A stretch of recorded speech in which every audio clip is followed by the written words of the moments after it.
Hey guys, tonight we're taking a quiet little journey back to a world of echoing stone halls, flickering torchlight, and relentless duty. No, you're not a knight or a noble or even a merchant.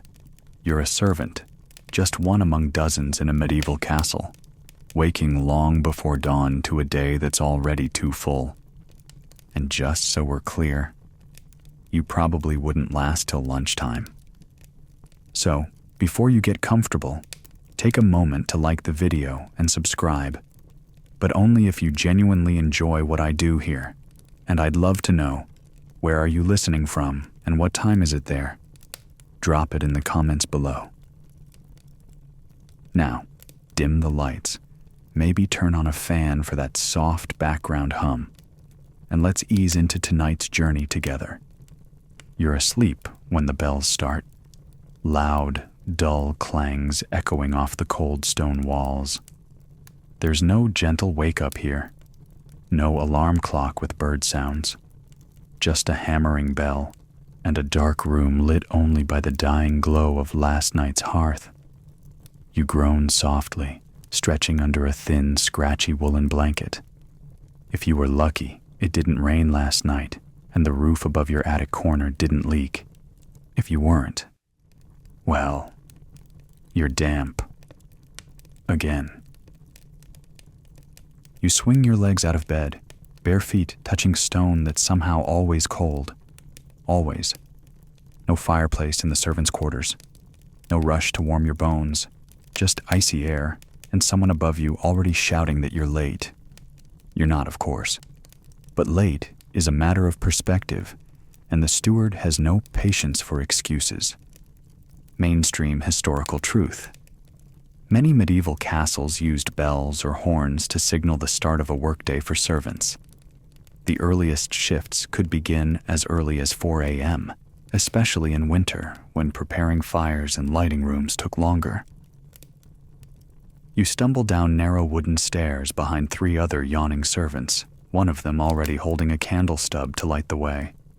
The stone corridors echo with footsteps and whispered complaints. You'd whisper too, but your throat is dry, and talking might waste what little energy you have. Besides, everyone's thinking the same thing. Please let the Lord be sleeping in today. At the bottom of the stairs, the main hall looms. Cold, vast, and dark, it stretches into shadows. You feel small, like a mouse in a cathedral. Even empty, the place demands reverence. You slip quietly into the scullery, where the fires have to be started, kettles filled, and the day's work, well, it hasn't even properly begun yet. You carry 2 buckets outside to the courtyard's well. Your fingers ache with the cold, the iron handle biting into your skin. You draw the water with effort, listening to the slow groan of the rope against the wheel. It's too early to be sore, and yet, here we are.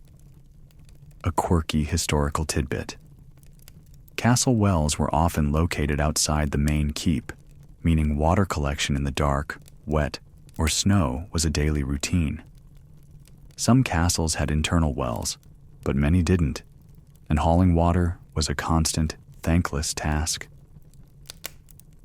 Back in the scullery, someone's already stoking the fire. You add your buckets to the line and grab the broom. Dusting, sweeping, cleaning ash from hearths. It's all got to be done before the family even opens their eyes. Not because they asked, but because not doing it might get you a sharp word or a lost position. Historians still argue whether most castle servants lived in the castle full-time or commuted from nearby villages. But for major estates, internal servants, those who lived on site, were essential for managing the long pre-dawn labor required daily. You catch a glimpse of yourself in the shine of a bronze pot, hair messy, eyes puffy, skin a little smudged with soot already. It's barely past the first hour of daylight. You quietly sigh. There's still 14, maybe 15 hours to go. But there's no time to dwell. The steward is making his rounds, boots clapping hard against the flagstones, cloak swinging like judgment in motion. You lower your head. You don't make eye contact, not unless you're spoken to. Even then, keep it brief, keep it respectful. And as you shuffle off to scrub the steps or polish the candlesticks, your stomach rumbles quietly. You'll eat eventually. Maybe. If there's porridge left. But that's later. For now, it's stone underfoot, frost in your breath, and the whisper of another long day just beginning. The castle may be magnificent, but it wasn't built for comfort. And as you shuffle through your early morning chores, that fact becomes harder to ignore. Your fingers are still stiff from the well, your breath visibly swirling in the air, and every surface, floor, wall, railing, is made of stone, which does not care that it is winter. The fire in the great hall hasn't been lit yet, and the only warmth comes from the pail of ash you're carrying, if you can call that warmth. The castle's cold bites deeper than simple weather. It's the kind of chill that settles in your bones, lingers under your skin, and reminds you with every movement that this place was designed not to be cozy, but to survive siege. Comfort was not on the architect's mind. Mainstream historical truth: medieval castles were designed primarily for defense. Thick stone walls, high ceilings, and narrow windows made them sturdy against invaders, but also drafty, dark, and almost impossible to heat thoroughly, especially in winter. You step through a side corridor lined with arrow slits and feel a sudden blast of icy air curling down the passage like a ghost. You tug your coarse wool tunic tighter around your waist. Your underlayer itches, your socks are already damp, and your shoes, well, shoes is a generous word for the stitched leather slabs you tied on in the dark. You duck through a low archway, passing another servant hauling a heavy crate of kindling. You nod slightly, but no words pass. Everyone's breath is mist. Everyone's limbs are lead. Then comes the firewood. Always the firewood. You drag heavy logs from the yard, arms aching, shoulders sore, making trip after trip to prepare hearths in the great hall, the Lord's solar, the ladies' chamber, and the kitchens. You're not the only one. Half a dozen other servants are moving in a quiet rhythm, like clockwork without any ticking. Quirky historical tidbit. Castle servants were often tasked with maintaining fires throughout the day. Hearths required constant feeding, and some castles had more than a dozen active fireplaces at any one time. It was considered a privilege to tend the Lord's fire, though still not a warm job. You finally kneel before the main hearth, splinters embedded in your palm, cheeks flushed red from the cold and exertion. You blow carefully on the kindling. Sparks rise, smoke curls, your eyes water. When the flame catches, it's a minor miracle, a moment of warmth in a morning of stone. But you're not allowed to linger. A quick wipe of your hands on your apron, and you're back into the frigid corridor. There are brass fixtures to polish, rushes to change, and soot to brush from stone. And the worst part? Every task you do today, you did yesterday, and you'll do it again tomorrow. Historians still argue whether castles were truly as drafty and cold as modern depictions suggest. Some had tapestries, wooden paneling, and thick rush matting to retain heat. But for the servants, especially those working in corridors, cellars, and storage spaces, the cold was constant, unrelenting. You move from the main hall to the buttery, your hands brushing chilled flagstones, your feet careful not to slip on icy spots near the barrels. There's a single candle stub flickering in the corner. Its flame looks almost embarrassed by how little light and warmth it offers. You scrape a bit of frost off a cask lid before fetching a pail. Your nose has gone numb. Your fingertips tingle. And now, someone's shouting for coal. Again. But maybe the worst part isn't the cold. It's the silence. There's no soft radio humming, no electric lamp to chase shadows, no window pane to lean on and watch the sun rise. Just the low creak of timber, the occasional flap of a bird's wings in the rafters, and the thud of your own heartbeat in your ears. This is what it means to serve a castle. You exist beneath its grandeur, beneath the banners, beneath the feasts, beneath the titles and armor. Your hands carry the heat, but never hold it. Your shoulders lift the comfort, but never rest in it. You wipe soot from your face with your sleeve and step back into the corridor, where the cold air greets you like an old, miserable friend. And the day has only just begun.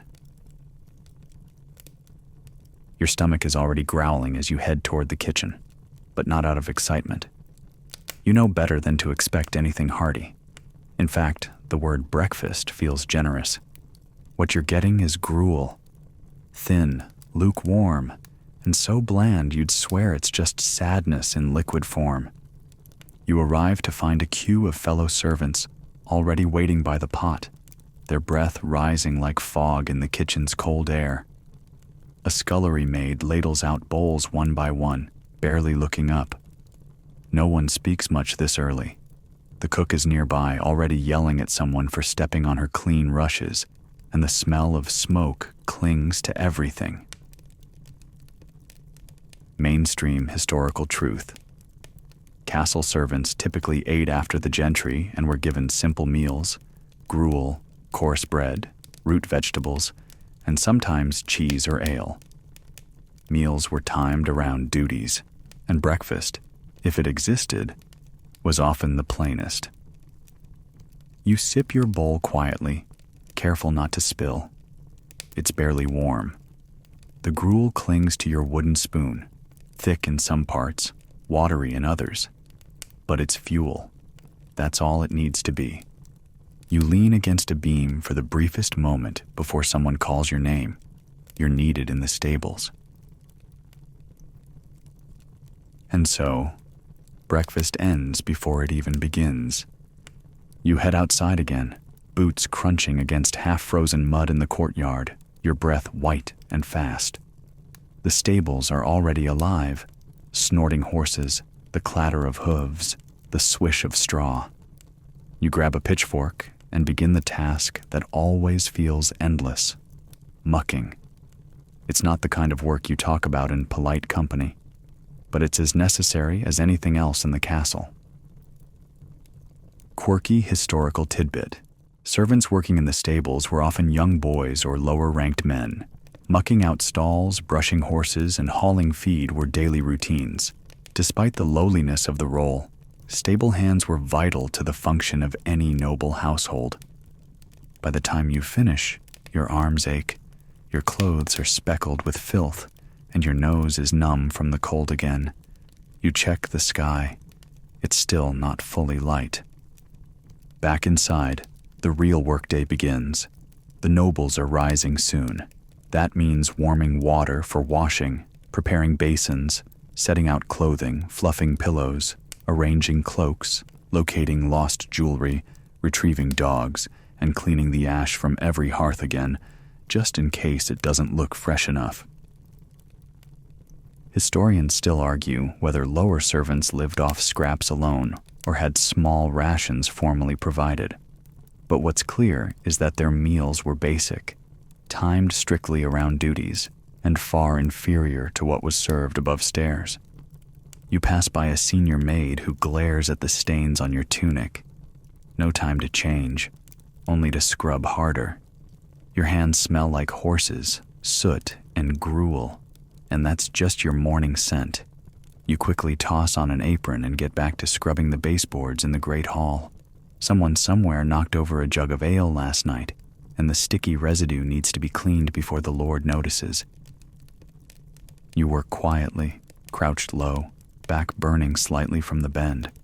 You catch whispers from the upper corridor, someone asking for warmed slippers, someone else looking for their scribe. Every footstep overhead sounds impossibly elegant, like a bell ringing through a cathedral, while you, down here, are more sponge than person. Quirky historical tidbit. The phrase "below stairs" comes from the literal placement of servant quarters and working areas beneath the main floors of a household. Everything about the job was designed to keep you moving efficiently and invisibly. And yet, for all your invisibility, you're expected to know everything: where the linens are stored, which guest prefers spiced wine, how many logs must be placed in the lady's hearth before she complains. If you forget one detail, the day may not just be unpleasant, it may turn punishing. You pause for a moment and press your fingers against your temples. You're already tired and it's only mid-morning. But the castle doesn't stop, and neither can you. The sun has begun to climb now, shafts of light slicing across the hall floor, like silent reminders of just how much work remains. You stand, brush dust from your knees, and pick up your pail. Because here, there is no such thing as done, only not yet. You pass the upper servants on your way to the laundry yard. Just a glance, a subtle nod, no words exchanged. They walk differently, not proud exactly, but with a posture that says they outrank you, and they do. In the castle, even servitude has its own hierarchy, and navigating it is as delicate as setting a table for the queen. The cook's assistant may outrank the scullery maid. The lord's valet, he outranks nearly everyone below stairs. And don't even think about speaking out of turn to the steward, unless you enjoy polishing armor until your knuckles bleed. Mainstream historical truth. Castles maintained complex hierarchies among their servant staff, from stewards and chamberlains down to grooms and scullions. Each role was strictly defined, and stepping outside one's bounds could result in punishment or dismissal. You learned this lesson early, maybe the hard way. Maybe it was a wrongly delivered message, a forgotten bow, a bucket placed where the butler liked to walk. Even the laundry maid, lower ranked as she may be, will scowl if you touch her linens without permission. And so, you've become skilled at reading the room, ducking out of sight when a senior servant enters, nodding just right to the undercook, keeping your eyes lowered but not so low you appear sluggish. It's an invisible game with invisible rules, and you play it every hour of every day. You reach the laundry yard and begin the brutal task of soaking, beating, scrubbing, wringing. The water is ice cold, the lye burns your fingers, and the soap stings any open cuts. But you can't complain. Everyone else is suffering the same. Quirky historical tidbit. Medieval laundering was harsh labor. Clothes were beaten on rocks or scrubbed with ash-based soap and lye. Sometimes they were even boiled with stale urine, believed to improve cleanliness, a process servants had to endure without protest. One of the senior maids passes by and eyes your progress. You brace, waiting. She nods, barely, and moves on. It's not praise, but it's not punishment. You'll take it. Back in the great hall, the steward stands like a statue by the doorway, checking everything twice before the lord emerges. You're invisible to the family, but not to him. He sees your crooked posture, your wrinkled apron, your dusty shoes. A flick of his eyes and suddenly you're reassigned. Rush replacement, corridor sweeping, and you're late already. Historians still debate how often castle servants changed roles versus staying locked into a single duty, but most agree mobility between tasks was rare unless punishment or favoritism was involved. You bend to the rushes in the hall.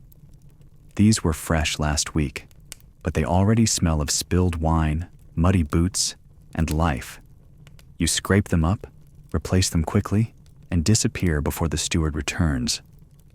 There's a silence among servants that outsiders don't hear, not because you don't talk, but because you always know who might be listening. Every laugh, every whisper, every sigh of frustration carries risk. So you learn to communicate with glances, a look that says, "I'll cover your chore if you cover mine." A raised brow that says, "She's in a mood today." Or the dreaded silent look that says, "The steward saw that." Quirky historical tidbit. In large households, some servants created informal alliances to protect each other from blame or to pool information. These social networks were both necessary and dangerous. Cross the wrong person, and your next assignment could be night watch duty in the freezing battlements. As noon approaches, you hear the footsteps of the noble family above. They're awake now. You straighten your spine and smooth your apron. It doesn't matter that you're sweaty, exhausted, or running on a single bowl of gruel. You'll pass silently, efficiently, obediently. Because in the castle, hierarchy isn't just who gives orders. It's how you walk, how you look at someone, how many spoons you polish, and which hallway you're allowed to use. You disappear into the shadows, steps light, head low. Someone like you isn't meant to be seen, only to serve. They descend from their chambers like sunbeams through stained glass, robed, perfumed, silk-sleeved, and slippered, speaking in voices that echo far more loudly than yours ever could. The nobility, the very people your world revolves around, though they barely know your name. And now, your next job begins, the theater of servitude. Because serving nobles isn't just work, it's performance. You hold a tray of warm towels with both hands. You've practiced the perfect bow, eyes down, knees soft, spine straight but not proud. You move forward 3 steps, pause, tilt your head a fraction. Say nothing unless addressed. You are not a person. You are function-made flesh. Mainstream historical truth. High-ranking nobles expected absolute deference from their servants. Protocol dictated everything, where a servant could stand, when they could speak, even how they were to breathe around their lords. Offending etiquette could be punishable. The lady of the house glances toward you, and you snap into motion. Towel offered. A small, sharp nod. She doesn't thank you. That's not part of the ritual. Gratitude is for equals. You step back into silence, heart thumping not from exertion, but from the tightrope you walk with every interaction. And that's just the morning routine. There's still breakfast to serve, cloaks to fetch, a dog to walk. Each movement must be silent, precise, invisible. You serve wine at the right angle, with the correct hand. You never let the tray rattle. You never spill. Ever. Quirky historical tidbit. The position of cupbearer, essentially the person who served drinks, was so serious that some nobles only trusted eunuchs or close relatives for the job, fearing assassination by poisoned wine. Even in lesser houses, drink service was a role of enormous scrutiny. You think of that sometimes when you pour.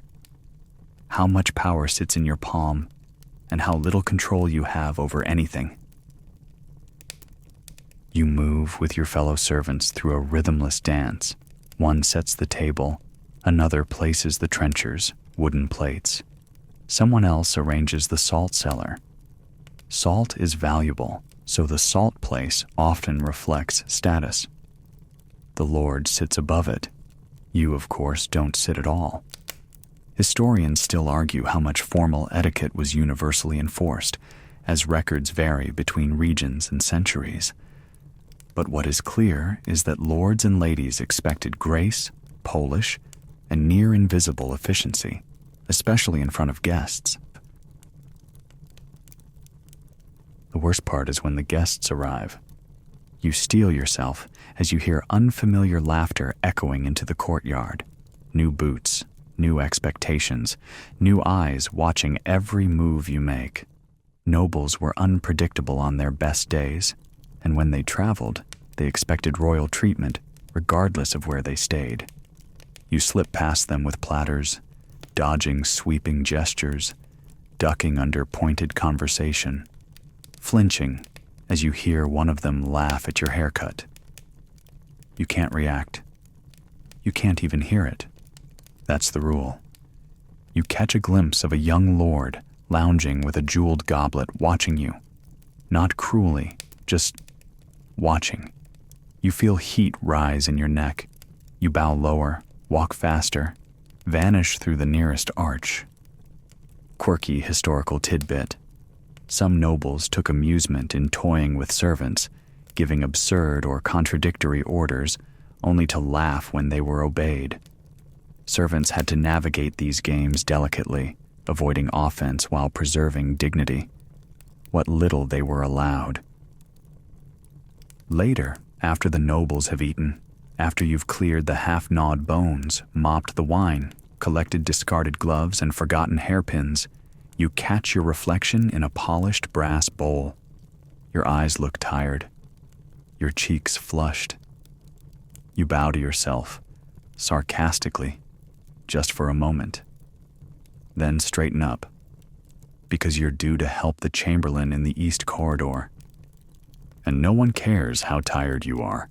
In the great performance of castle life, your role has no lines, only cues. You can't remember the last time your hands weren't raw. Scrubbing, dusting, hauling, polishing, it never ends. The castle may be made of stone, but it gathers grime like anything else. Worse, it's constantly full of people. Nobles, guards, visitors, dogs, minstrels, cooks, children. They trail dirt through every hallway like it's a badge of honor. And guess who has to clean it all? You. With a brush that's shedding bristles. With rags that feel more like sandpaper. With knees that groan before the rest of you wakes up. Mainstream historical truth. Cleaning a castle was an enormous and never-ending job. Rushes on the floors had to be changed regularly, soot removed from fireplaces, brass fixtures polished, and chamber furnishings dusted. Most cleaning tools were crude, and labor-intensive effort was constant. You start your day, again, with ash. Ash from the main hall's enormous hearth, ash from the guest rooms, ash even from the kitchen ovens. You scoop it into buckets, then carry it through narrow corridors, careful not to spill. It sticks to your tunic, seeps into your pores, makes your nostrils burn. There is no done, only a reset button you press each morning. And floors, always the floors.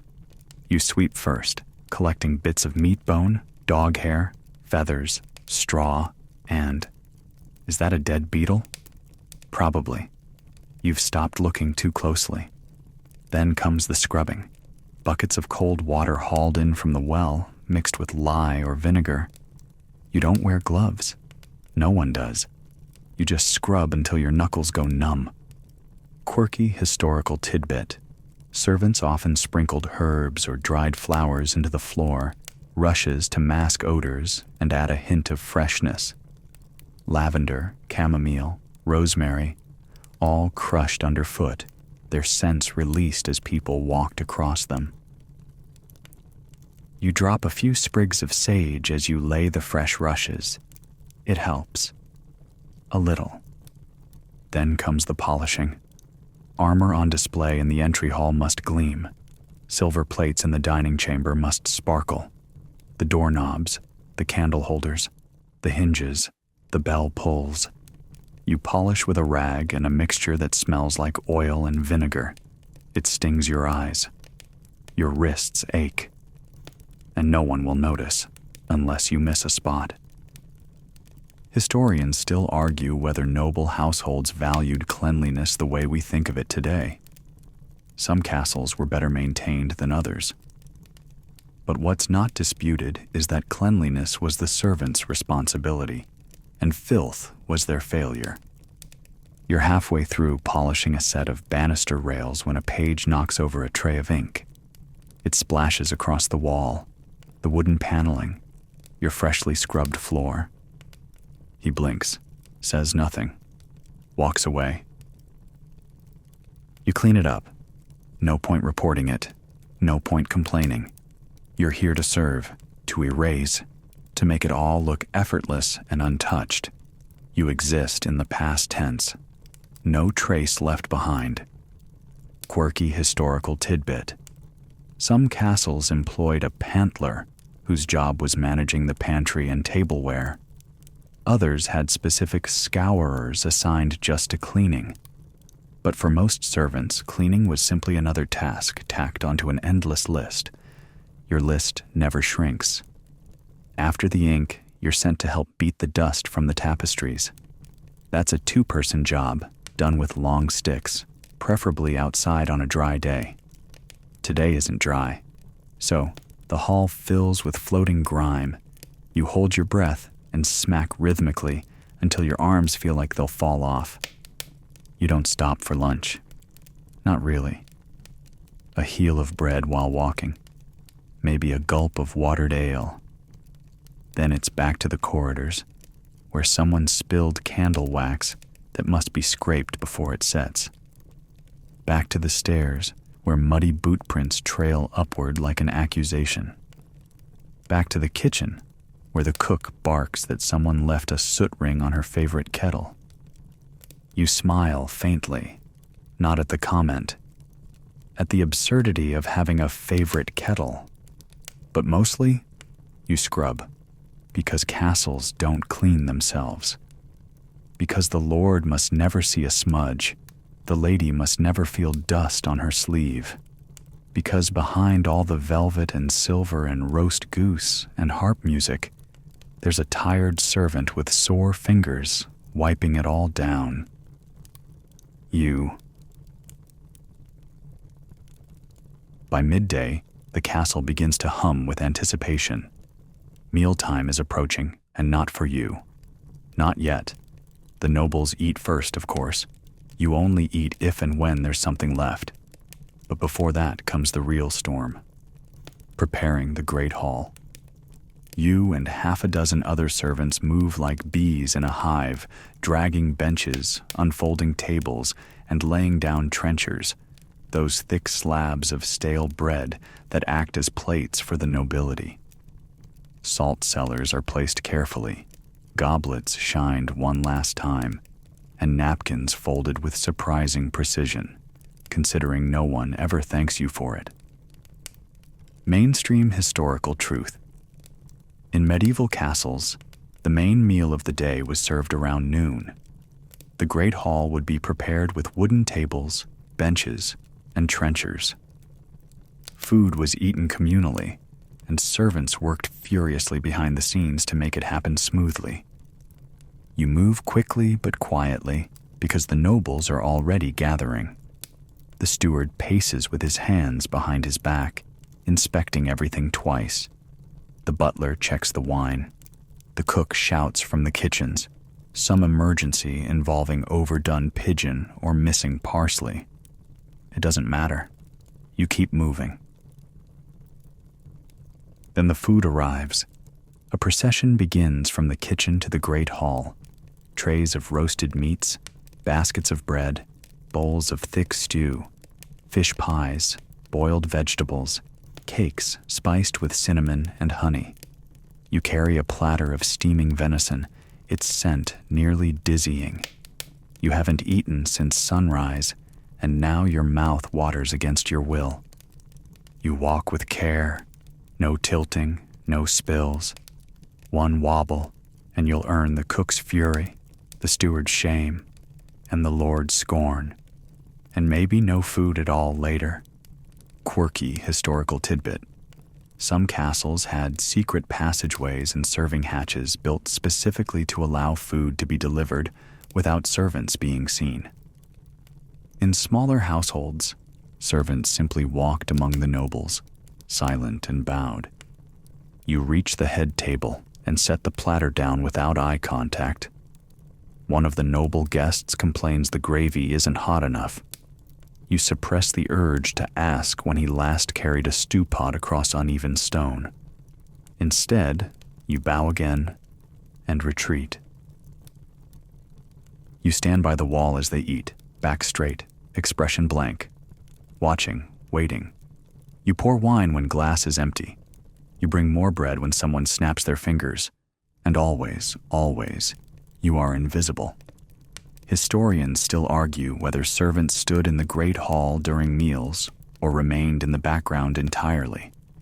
But in many accounts, key servants, cupbearers, carvers, pantlers, remained present, ready to serve at a moment's notice. Eventually, the eating slows, the laughter quiets. Someone picks food from their teeth using a knife. Another wipes grease on your freshly polished bench. You begin clearing plates, heavy and oily, scraping bones and gristle into a bucket for the dogs. And then, only then, once every noble has left or staggered off to nap or chess or falconry, do you finally get to eat. Maybe. You file quietly into the kitchen yard with the others. The cook has allowed a pot of stew to remain, scraped from the bottom. It's thick and salty, but you don't complain. You dunk your bread in and chew slowly, savoring what little warmth remains. It's the best part of your day so far, and it lasts about 6 minutes. Because there are still pots to scrub. Quirky historical tidbit. The servant's meal often consisted of leavings, leftovers, or simplified versions of noble dishes. Some senior servants ate better, even at private tables, but most shared benches and bowls in communal kitchens or halls. You wash dishes in a stone sink with water that's gone tepid and greasy.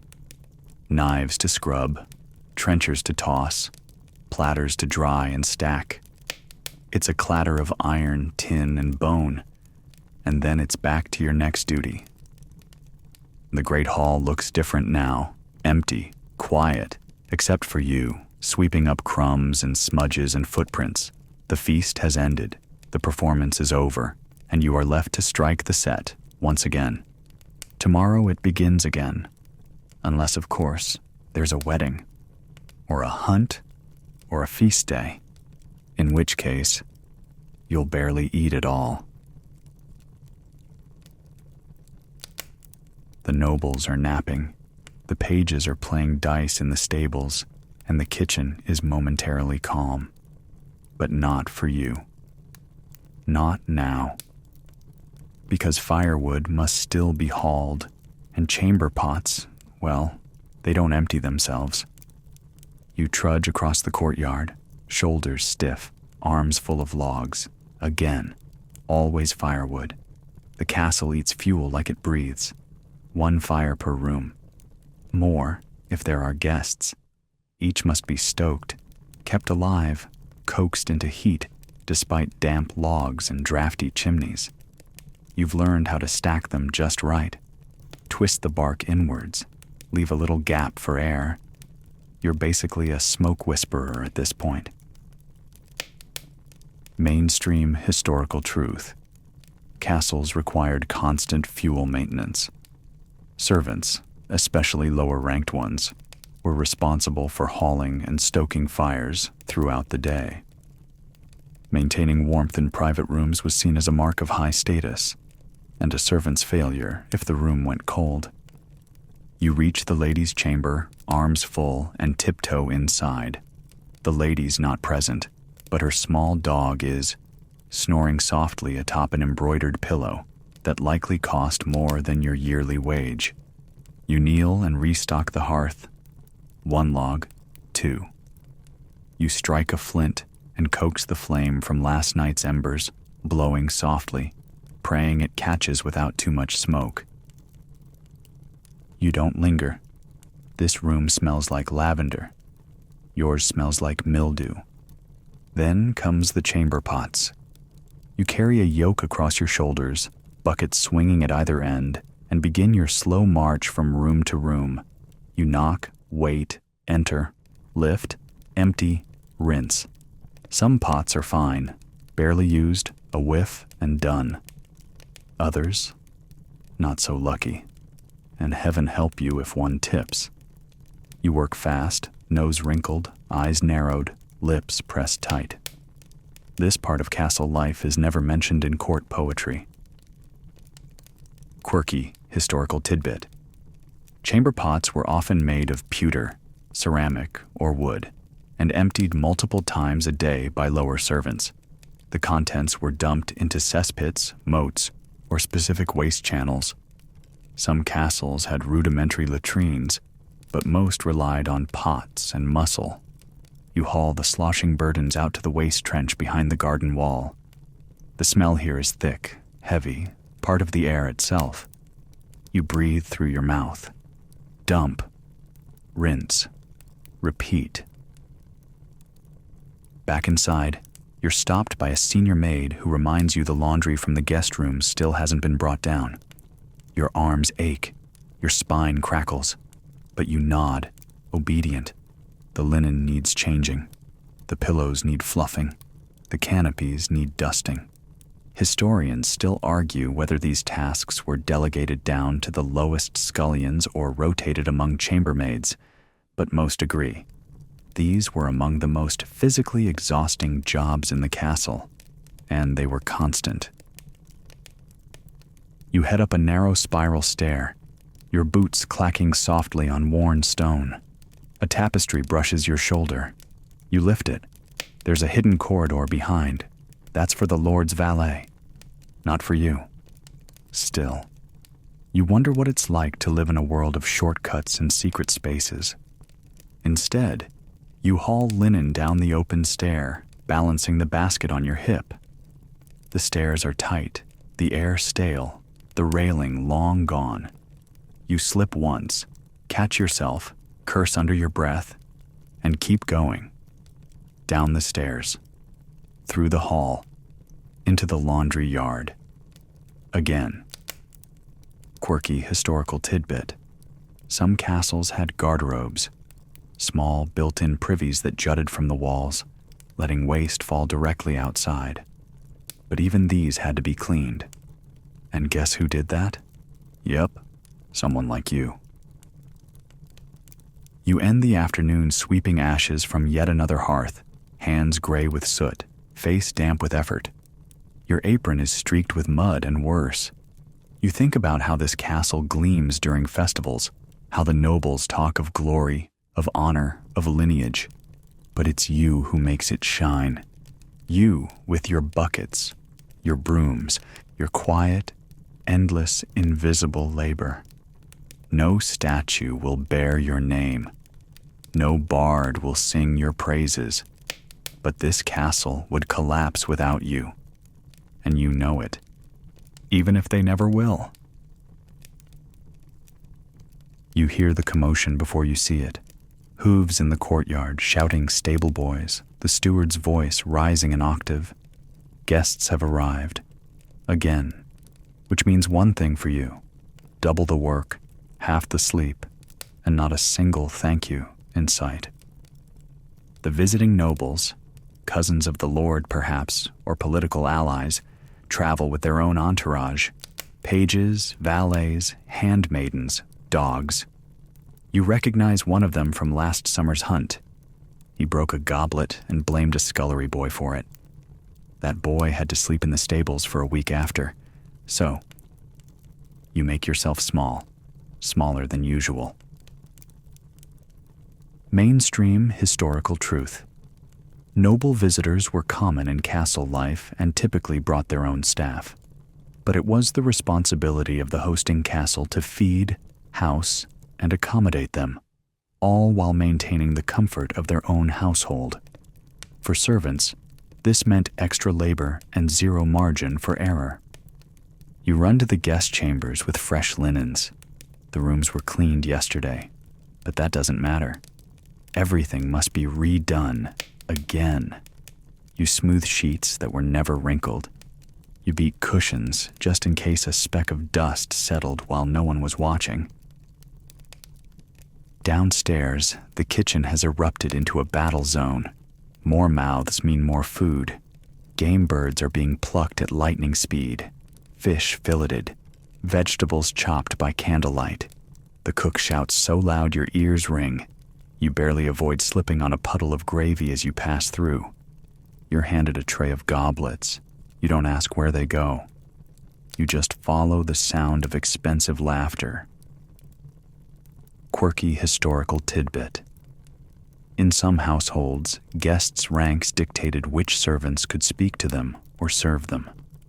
Lower servants weren't even allowed to make eye contact with high-ranking visitors. Offense was easily taken and never forgiven. You hover at the edge of the great hall as the guests remove their cloaks, laughing and stamping their boots. One flings his wet fur wrap toward a wall. It lands on the rushes. Someone else flicks wine from their goblet as they gesture. You flinch, then step in to mop the splash before it soaks into the woven matting. They don't see you. They never do. And tonight, they want music, which means moving benches, setting up instruments, lighting more candles, and making sure the minstrel's seat is perfectly placed. They want roasted chestnuts during the lute performance, mulled wine before bedtime, extra firewood in their rooms. And you, well, you want sleep. But that won't happen for a while. Historians still argue how often castles hosted guests versus how often lords traveled. But what's clear is this. When nobles came to stay, servants bore the brunt. And the bigger the guest list, the more invisible you had to become. It's well past midnight when the halls finally go quiet. The dogs have been fed, the trays have been cleared, and someone is still coughing in the second-floor hallway. You gather up the last of the goblets and carry them to the buttery. Your feet ache so badly they don't feel like feet anymore, just burning stumps attached to your legs. You think about the fire in the great chamber, still flickering behind you. You imagine stepping toward it, just close enough to warm your hands. But that fire isn't for you. It never was. Quirky historical tidbit. Some castles allowed senior servants a few comforts. A stool by the hearth, a warm drink, a moment's rest. But for most lower servants, comfort was borrowed time, and sitting when not permitted could result in punishment. Instead, you trudge back to the cellar, where straw and darkness await. You'll lie down in your clothes. You'll sleep maybe 3 hours before the bells wake you again. And tomorrow? The guests are still here. So is the work. So are you, still serving, still invisible. Sleep doesn't last long. It never does. Not here. You wake to the sound of quick steps overhead and the steward's voice, tight and clipped. The Lord is unwell. And just like that, your body forgets its exhaustion. Because when a noble falls sick, the entire castle tilts on its axis, and the servants bear the weight of keeping it upright. You throw on your apron and hurry toward the solar. The Lord's chamber is already bustling with quiet chaos. A senior maid is wringing out a cloth. The steward is pacing, whispering. Someone is being sent to summon a local physician. And in the corner, the Lord himself groans under heavy furs, pale as bone. Mainstream historical truth. Illness in a noble household was treated as a crisis, not just medically, but socially and politically. Servants were expected to provide around-the-clock care, bringing food, fetching water, preparing herbal remedies, and above all, maintaining discretion. You're handed a task instantly. Boil water for a compress. Simple enough, but it must be done fast, silently, perfectly. You race to the kitchens, where the fires haven't even been lit yet. You coax flames from embers with numb fingers, throw on a kettle, then run back with a damp cloth while it's still steaming. When you return, the air in the solar is heavy. The fire crackles, but it doesn't warm the tension. The Lord shifts in bed, mumbling. A senior servant gives you a look, an order without words, and you take up your new post, bedside assistant. You stand still for hours, pass water, hold bowls, catch vomit, replace cloths. You do not speak unless asked. You do not yawn. You do not slouch. Quirky historical tidbit. In some noble households, servants were forbidden from showing visible fatigue while tending the ill. Yawning could be interpreted as disrespectful, and slouching seen as a lapse in duty. As night falls, your limbs begin to vibrate from standing. You've had no supper. You've barely moved. The fire is warm, but you're too stiff to enjoy it. You close your eyes for a second, just a second, before snapping them open at the sound of a cough. You pass another cloth. You remain still. Historians still argue whether servants rotated during medical care or stayed on for entire shifts, but accounts agree. The care of a noble was a sacred duty, and even low-ranking servants were expected to show absolute loyalty and composure. You fetch fresh linens, now damp with sweat. You help the maid change the bed. You carry soiled cloths to the laundry without gagging. You return with warm broth you'll never taste. And all the while, you pray, quietly, reflexively, not for the Lord's life, but for your own position. Because if he worsens, and someone decides you brought in the illness, or that you looked suspicious, or that you didn't fetch the water quickly enough, there are no trials, only punishments. Quirky historical tidbit. Servants were often scapegoated during illness or death. If a noble fell gravely ill, those closest to them, chambermaids, valets, kitchen staff, could be dismissed or punished under suspicion of poisoning or carelessness, even without evidence. Eventually, someone relieves you, just briefly. You shuffle to the corridor and slump against the stone. It's freezing here, but the quiet is a gift. You close your eyes for a breath, just one.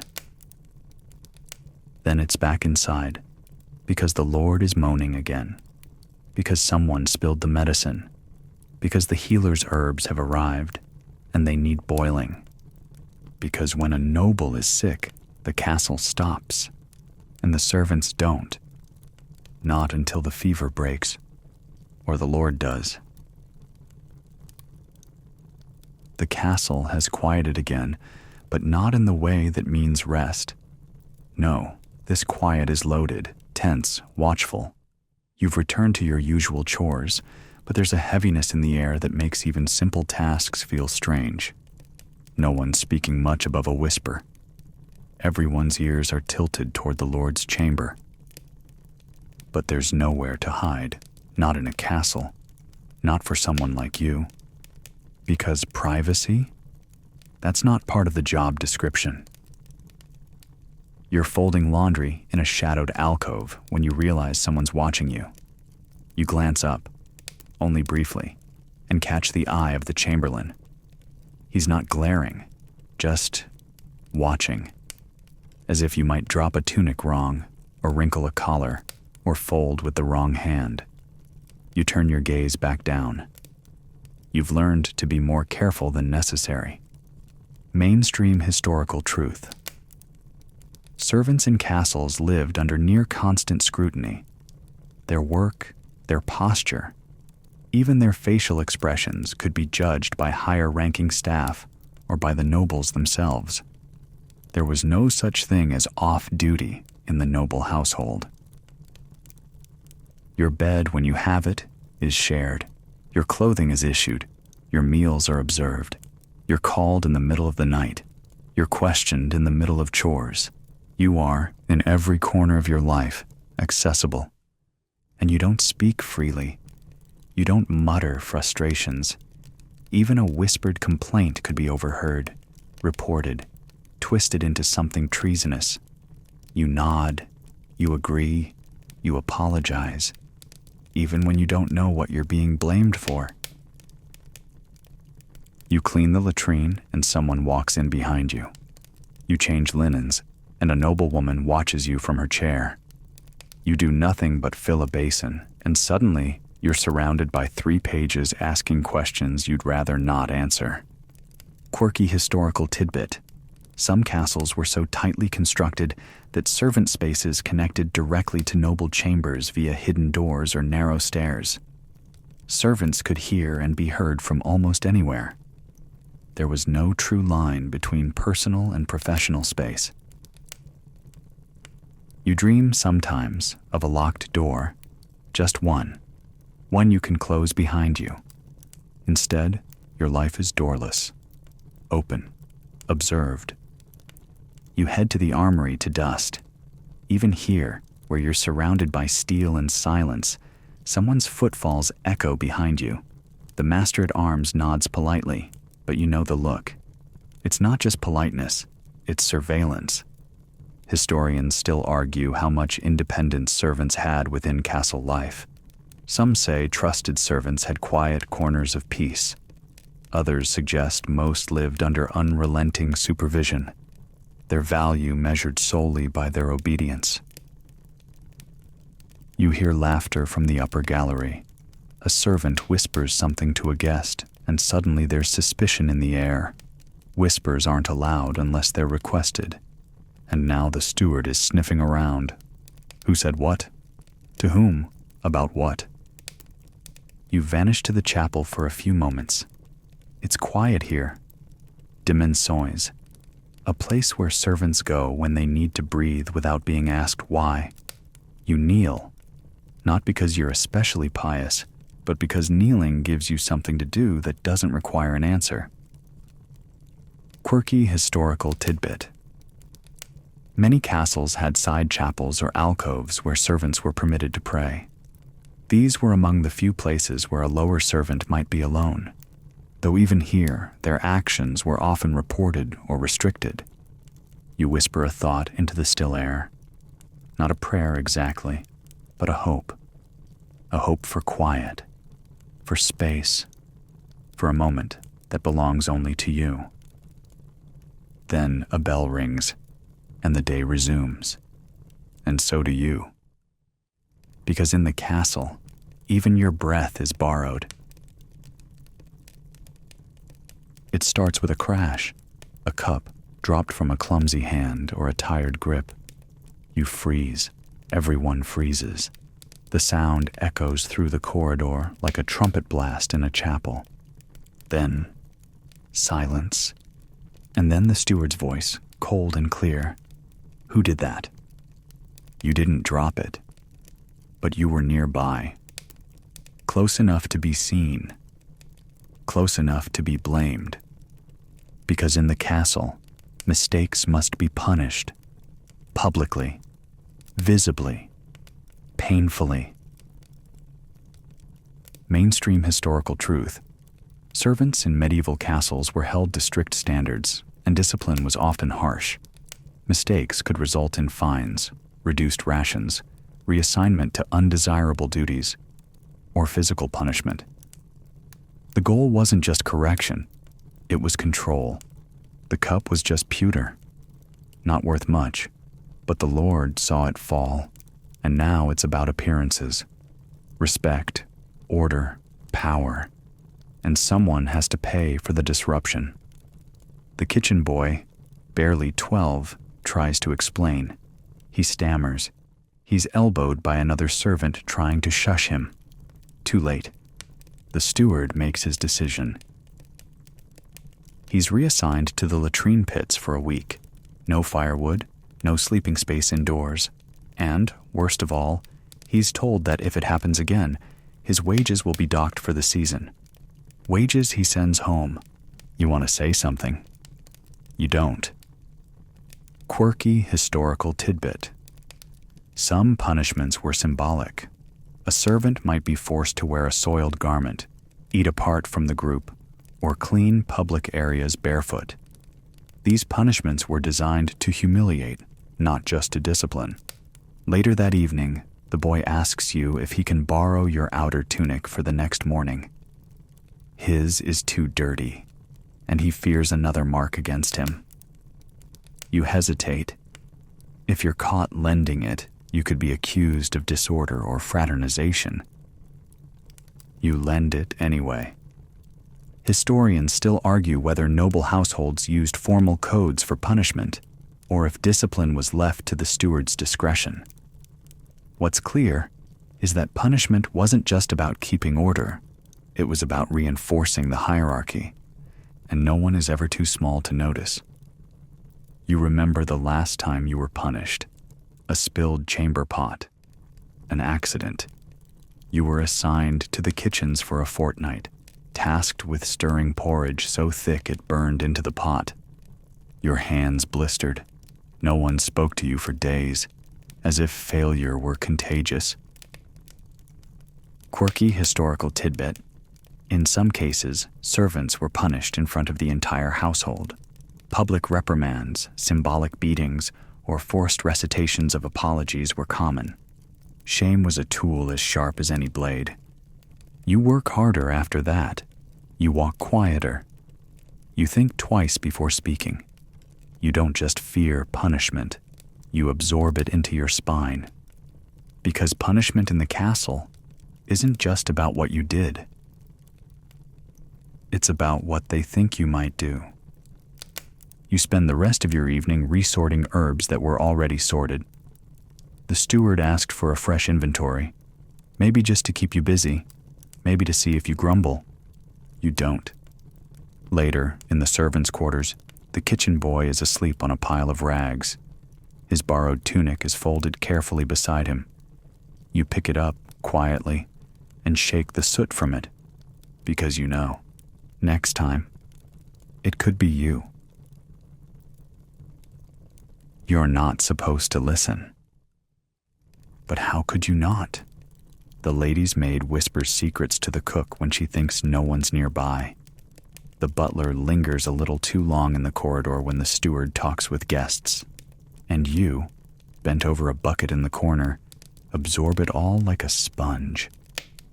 In this castle, words travel faster than fire, and gossip, it's the only currency you can spend without a coin. Mainstream historical truth. In noble households, servants were not only workers, they were witnesses. Living close to their employers, they heard conversations, saw alliances form and crumble, and often knew the family's darkest secrets. Gossip among the staff was common and risky. You keep your head down when the chambermaid whispers about the lord's son and the falconer's daughter. You nod silently when the cook mutters that the physician's poultice smelled like moldy onions and regret. But you say nothing, because every word you repeat could climb the wrong ladder and push you off yours. In the servants' hall, after a long day, people talk in hushed tones. Who's fallen out of favor? Who's suddenly been moved to the outer stables? Who might be stealing wine? It's not just entertainment, it's survival strategy. Knowing where alliances lie could mean the difference between a light week or latrine duty. Quirky historical tidbit. Some nobles deliberately used certain servants to gather intelligence, planting them as listeners or rewarding them for passing along rumors. In this way, castles became webs of low-level espionage where every whisper had weight. You've seen it happen. The laundress who made a joke about the steward's weight found herself assigned to window washing on the outer tower. The page who mentioned the lady's late-night walks was dismissed within the week. You keep your observations folded neatly inside your own mind, but that doesn't mean you're not curious. Historians still argue how much power servants truly had through their knowledge. Some rose through the ranks by knowing when to speak and when not to. Others lost everything after one overheard whisper. You've had moments, small ones, where the temptation to use what you know itches like a splinter. That guest who never paid the cook, the undermaid sneaking food to her sister's family, the noble cousin who left the wine cellar with a limp and a missing ring. If you said something, you might be rewarded. If you stayed silent, you might be safe. So you choose silence, for now. But you watch everything, and that's a power all its own. Quirky historical tidbit. There are records of longtime servants being blackmailed for silence, or offering secrets in exchange for protection, favors, or even positions in other households. Trust was rare and fragile. As you sweep near the receiving room, you hear a guest complain about the wine. You glance sideways. The butler's face twitches. He'll want to know who said it. He'll ask questions later, and you'll have to choose again. You wish you could be invisible in a different way.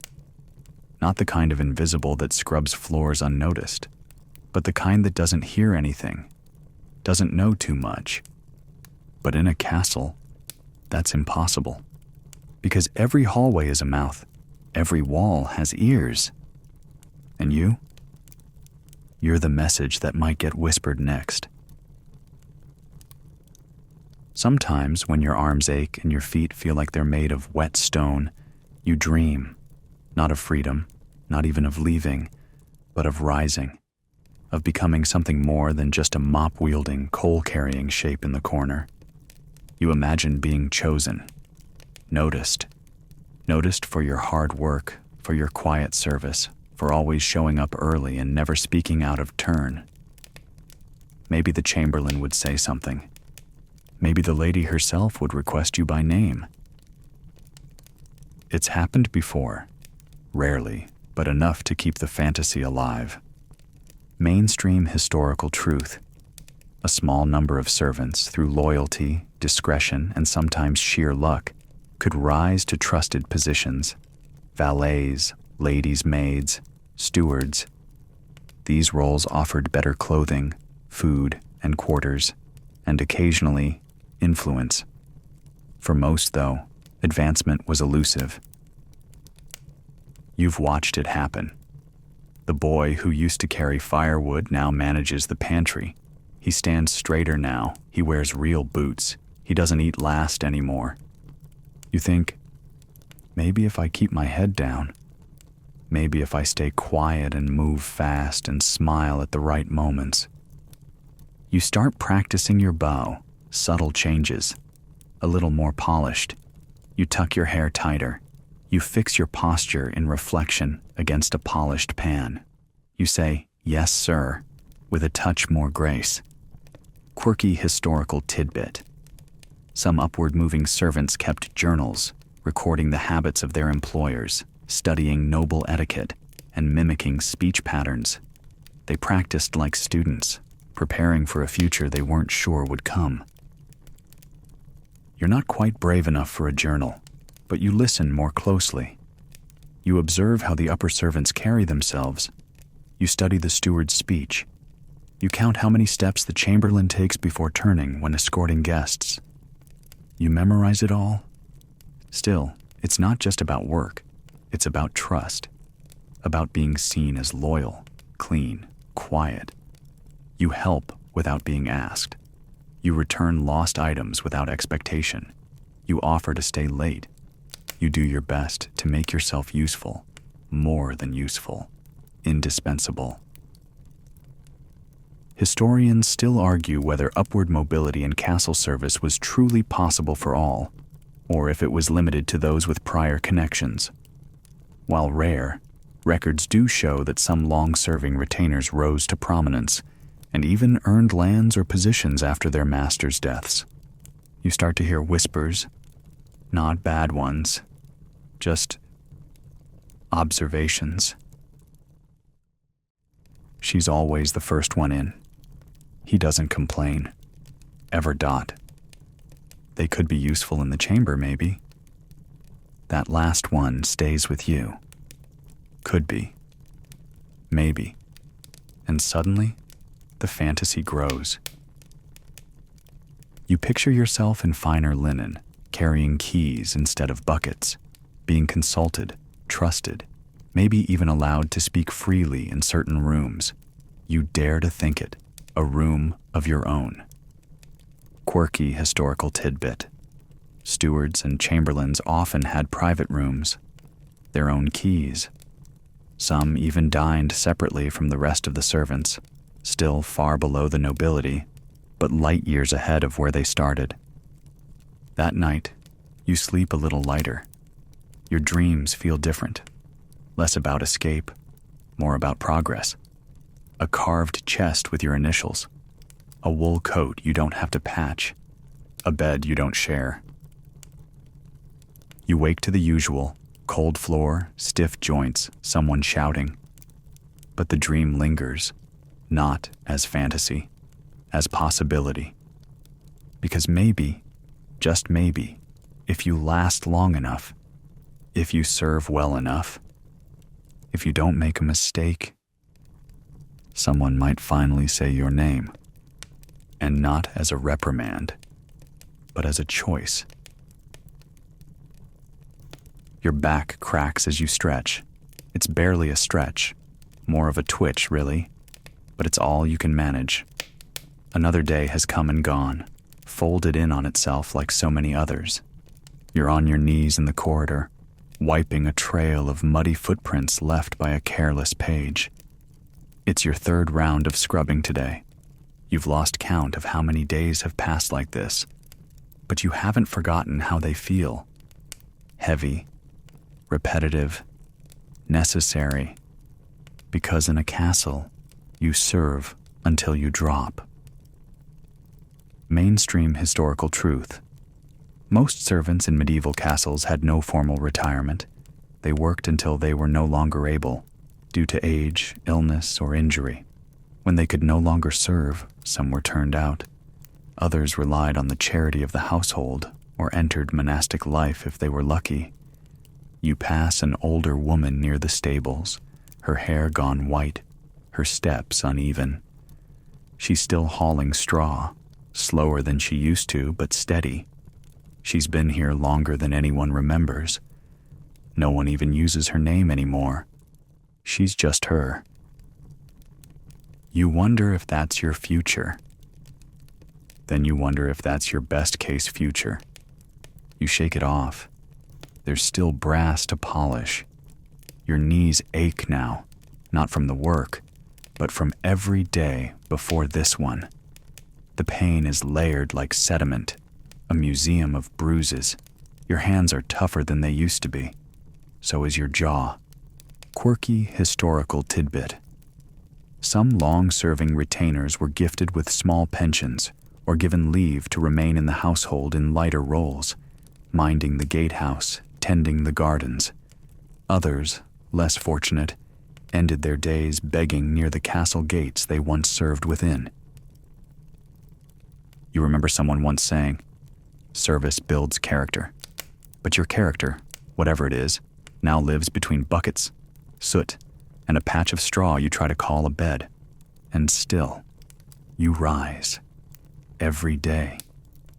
Because in the quiet spaces of this castle, in the echoing kitchens, the dusty corners, the candlelit corridors, you've built a kind of rhythm, not comfort, not peace, but familiarity. You know the way the sun cuts through the narrow window at exactly the same hour each morning. You know which step creaks before the guest chamber. You know which candlestick is always crooked, no matter how often it's straightened. Historians still argue whether servants took pride in their routines or merely endured them. Likely both. But either way, those rhythms shaped their lives. Quiet, unnoticed, but unwavering.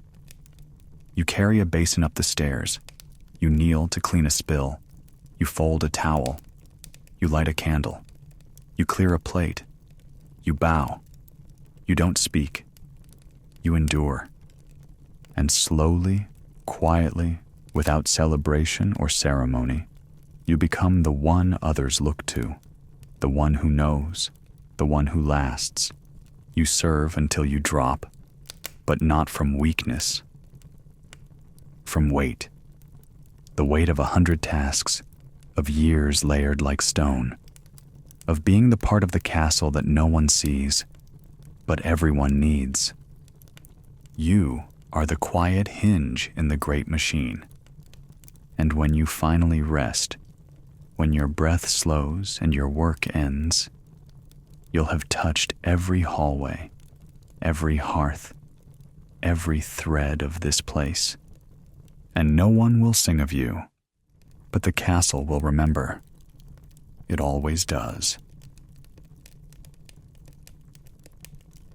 Now the footsteps grow faint. The bells stop ringing. The pots are washed. The corridors settle into silence, dust motes floating through candlelight like drifting snow. The castle breathes in, then out, long and slow. You are no longer scrubbing, rushing, carrying. Your hands fall still. Your eyes grow heavy. You sit for the first time in what feels like hours, maybe days. The stone beneath you is cool. The air is still. And the world fades. In this hush, the weight you've carried all day begins to lift. The ache in your shoulders loosens. The noise in your mind grows quiet. You breathe, slow and even, until even the castle seems to soften around you. The tapestry sways gently in a breeze you can't feel. A candle flickers beside you. And you finally let yourself sleep. Because tonight, the castle is safe. The hearths are warm. The beds are turned. The food has been served. The doors are locked. And you have done enough, more than enough. You are not a knight or a noble, but your hands have shaped this place just as surely. So rest now, servant of the castle. The work can wait until morning. And morning is still a long, long way off.